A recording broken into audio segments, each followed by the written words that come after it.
Hello, this is Tracy Michigan, author of Get Dicey, Play Craps and Have Fun. Welcome to part 2 of my tour inside the book. I wrote this How to Play Craps book based on my years as a Las Vegas craps dealer. In part 2, we are going to look at chapters 3 and 4. We are looking at the ebook version of Get Dicey, and it is identical to the trade paperback version. Alright, in Chapter 3, I discussed the field bet in craps. It's a large betting area right past the pass line and the don't pass area. The field is really not your best bet. The advantage is primarily with the house. That said, it can get hot. The field pays on several different numbers, and if they keep rolling, it can win. You might find yourself with a desire to bet it on a whim.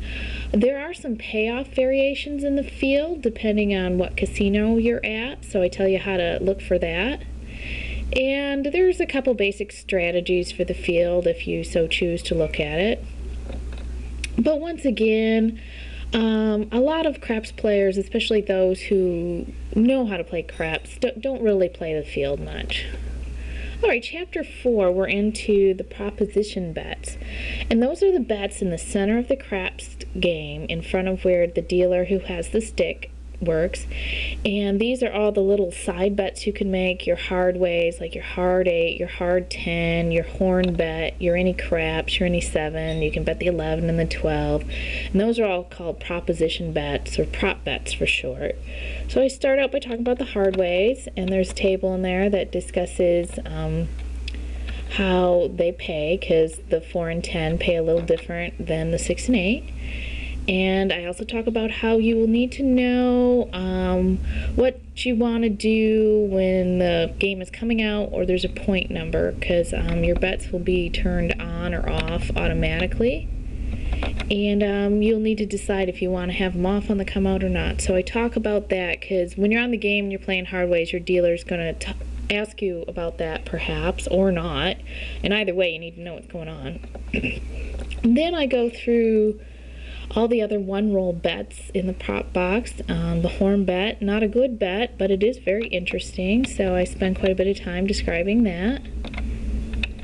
And then I go through every kind of proposition bet there is. There's the high-low, yo, 12, 2, 11, 3, any 7, specific 7 on the hop, the world bet. And there's all kinds of different hop bets. You can bet any combination that the dice might roll the next roll. It's pretty much a long shot, but you can do it if you want.